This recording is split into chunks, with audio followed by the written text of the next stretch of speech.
Assalamualaikum warahmatullahi wabarakatuh. Perkenalkan, nama saya Kiki Muhammad Airas dari Prodi Manajemen kelas B semester 3 dengan nomor induk mahasiswa 28921503447. Nah, di dalam mata kuliah kali ini tentang ekonomi manajerial dengan dosen pengampu Ibu Wina Sari Kusumaning Tias SIP SE MM. Nah, di dalam ekonomi manajerial, saya akan membahas tentang oligopoli dan arsitektur perusahaan, yaitu untuk menunjang ujian akhir semester 3. Nah, di dalam oligopoli dan arsitektur perusahaan, kita akan memulainya dengan mendiskusikan arti dan sumber terjadinya oligopoli, lalu membahas berbagai model penentuan harga dan output dalam oligopoli, dan mengevaluasi implikasi efisiensi dari pasar oligopoli. Tetapi memang ada beberapa model yang tingkat kesesuaiannya dengan dunia nyata berbeda-beda. Kemudian saya akan menerangkan tentang model maksimisasi penjualan dan pertumbuhan oligopolies global dan mengkaji arsitektur perusahaan yang ideal. Begitu juga perusahaan maya dan keterkaitan perusahaan. Di dalam oligopoli mempunyai arti dan sumber, yaitu oligopoli adalah suatu bentuk organisasi pasar di mana penjual atas sebuah produk yang homogen atau terdiferensiasi jumlahnya sedikit. Jika hanya terdapat dua penjual, maka yang terjadi adalah duopoli. Jika produknya homogen, kita mendapati oligopoli murni. Jika produknya terdiferensiasi, kita memiliki oligopoli terdiferensiasi, meskipun ada kemungkinan untuk masuk ke dalam industri oligopolistik. Nah, di dalam oligopoli adalah bentuk organisasi pasar yang paling banyak terjadi dalam sektor manufaktur di suatu negara industri. Misalnya seperti di Amerika Serikat. Oligopolistik ini misalnya adalah untuk di Amerika Serikat adalah mobil, aluminium dasar, baja, peralatan listrik, kaca, rokok, dan lain-lain. Lalu di dalam oligopoli terdapat beberapa model, yaitu ada model Carnot, ada model kurva permintaan terpatah, lalu ada model kesepakatan kartel, dan ada model kepemimpinan harga.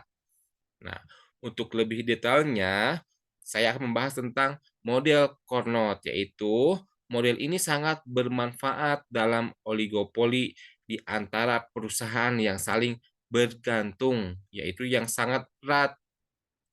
Untuk menyederhanakan, Carnot ini menganggap bahwa ada dua perusahaan, yaitu duopoli, yang menjual mata air yang sama atau identical spring water. Nah, di dalam model Carnot ini, perilaku dasar dalam model Carnot tersebut ada dalam setiap perusahaan. Pada saat berusaha memaksimumkan laba, menganggap bahwa duopolis yang lain menghasilkan output yang konstan pada level tertentu.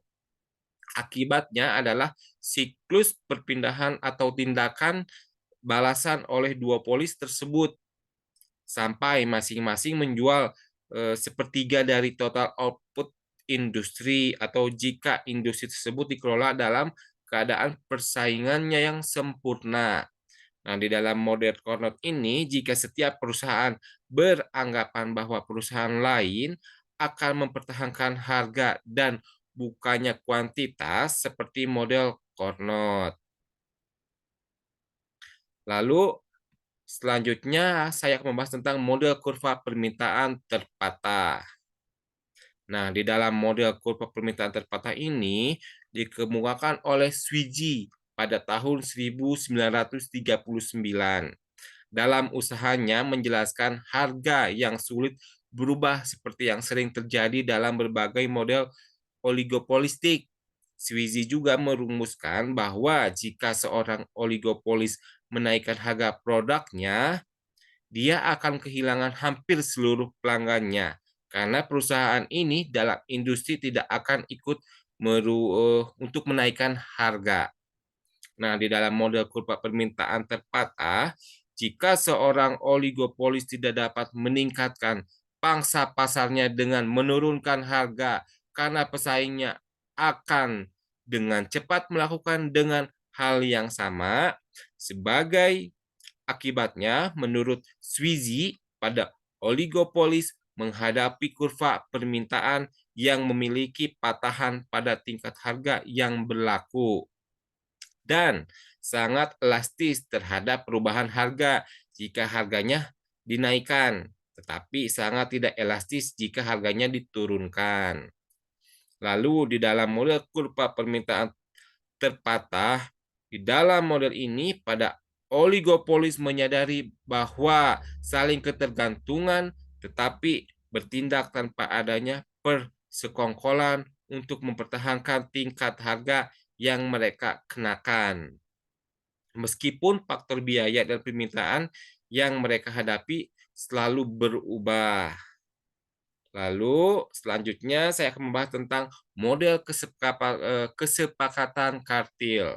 Nah, menurut Sherman Antitrust pada tahun 1890, pada model ini para oligopolis tidak berkolusi untuk membatasi atau menghilangkan persaingan agar dapat meningkatkan labanya. Kolusi dapat bersifat jelas dan eksplisit, yaitu dalam kastil terpusat atau kartel yang berbagai pasar, atau bersifat tidak jelas atau implisit, yaitu dalam model kepemimpinan harga. Kolusi yang jelas seperti juga kolusi yang tidak jelas dianggap melanggar hukum di Amerika Serikat. Lalu di perusahaan-perusahaan Amerika Serikat dapat bergabung dalam kesepakatan kartel internasional seperti International Air Transport Association yang menentukan harga seragam untuk penerbangan transatlantik. Nah, di dalam model kesepakatan kartel ada dua jenis, yaitu kartel terpusat dan kartel yang tidak berbagi pasar. Nah, kartel yang berbagi pasar memberikan setiap anggotanya hak eksklusif untuk beroperasi pada geografis tertentu. Contoh paling terkenal mengenai kartel yang berbagi pasar adalah DuPont dari Amerika Serikat. Lalu selanjutnya ada model kepemimpinan harga, yaitu kepemimpinan harga adalah salah satu cara untuk membuat penyesuaian yang diperlukan dalam pasar oligopolistik tanpa harus khawatir memulai sebuah perang harga dan tanpa melakukan kolusi secara jelas. Dengan kepemimpinan harga, perusahaan yang diakui sebagai pemimpin harga melaksanakannya perubahan harga dan kemudian perusahaan lainnya dalam industri dengan cepat mengikuti. Di dalam kepemimpinan harga biasanya adalah perusahaan yang paling besar dan dominan dalam industri. Bisa juga merupakan perusahaan yang paling rendah biayanya atau perusahaan lainnya. Dalam model kepemimpinan harga, oleh perusahaan yang perusahaan dominan itu menentukan harga yang memaksimumkan laba totalnya, sehingga memungkinkan perusahaan lainnya atau para pengikut dalam industri untuk menjual sebanyaknya yang mereka inginkan pada tingkat harga yang diterapkan tersebut. Lalu di sini ada implikasi efisiensi oligopoli. Nah, seperti halnya monopoli, harga biasanya terjadi di atas LAC, sehingga laba dalam pasar oligopolistik bisa tetap ada dalam jangka panjang karena ada hambatan masuk ke pasar. Nah, di dalam oligopolistik biasanya tidak beroperasi pada titik terendah kurva LAC mereka ya. Lalu biasanya terjadi alokasi sumber daya yang tidak efisien pada perusahaan industri oligopoli. Nah, ketika memproduksi barang terdiferensiasi, mungkin akan terlalu banyak yang untuk pembuatan iklan dan pembuatan suatu model. Nah, itu di dalam implikasi efisiensi di dalam suatu oligopoli. Lalu ada model maksimasi penjualan. Nah, diperkenalkan oleh William Baumol ya. Penjualan atau total pendapatan maksimal ketika perusahaan menghasilkan kuantitas yang menetapkan penerimaan marginal sama dengan nol ya. Di dalam rumusan model maksimasi penjualan yaitu manajer berusaha untuk memaksimalkan penjualan. Setelah memastikan bahwa tingkat pengembalian yang memadai telah diperoleh bukan untuk memaksimalkan keuntungan. Lalu di dalam oligopoli ada perkembangan oligopoli suatu global. Terjadi kecenderungan bagi lahirnya oligopolis global yang semakin cepat karena banyak perusahaan besar, dunia semakin bertambah besar akibat pertumbuhan internal dan merger ya. Lalu di dalam sektor yang sedang berkembang adalah perbankan internasional, industri hiburan dan komunikasi serta produk-produk sehari-hari seperti makanan, obat-obatan, elektronika dan pesawat terbang yang berupa komersil. Nah, di dalam arsitektur perusahaan yang ideal ya, yaitu mempunyai arti arsitektur perusahaan yaitu jalan atau cara perusahaan di organisasi bergerak atau beroperasi dan merespon perubahan di pasar. Nah, adapun ada beberapa cara arsitektur perusahaan yang ideal. Contohnya ada perusahaan ideal berkonsentrasi pada kompetensi inti dan mensubkontrakan seluruh aktivitas lainnya. Lalu ada perusahaan ideal adalah organisasi pembelajar. Lalu ada perusahaan yang ideal akan mengoperasikan pabrik atau perusahaan dengan benar-benar efisien. Lalu perusahaan ideal mengkombinasikan fisik dan maya dengan tanpa halangan. Lalu perusahaan yang ideal adalah perusahaan yang bisa dengan segera bereaksi. Nah, di dalam perusahaan maya atau virtual corporation, yaitu jaringan kerja temporer, perusahaan independen atau pemasok, pelanggan, dan bahkan pesaing yang bergabung bersama dengan kontribusi kemampuan intinya masing-masing untuk secara cepat mengambil keuntungan di suatu pasar. Adapun syarat ya, yang poin pertama di dalam syaratnya ada perusahaan maya harus dibentuk oleh rekanan yang dapat diandalkan dan terbaik di bidangnya.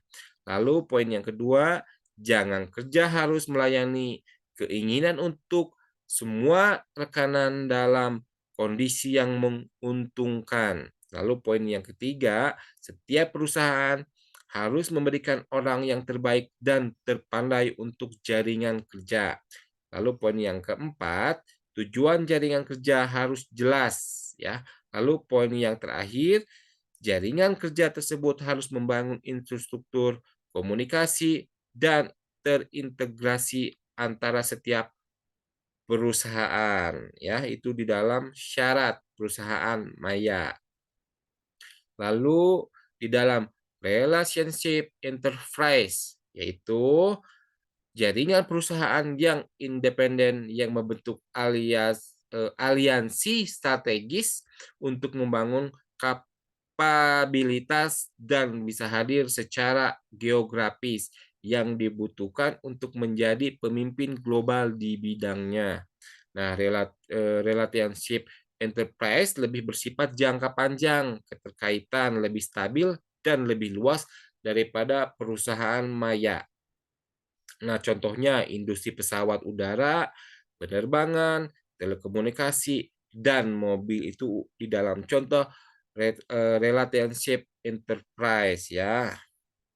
Nah, dari pembahasan yang sudah saya bahas di dalam oligopoli mempunyai kesimpulan, yaitu kesimpulan di dalam pasar oligopoli adalah pasar yang biasanya terdiri dari 2 sampai 10 perusahaan yang menjual produk di pasar.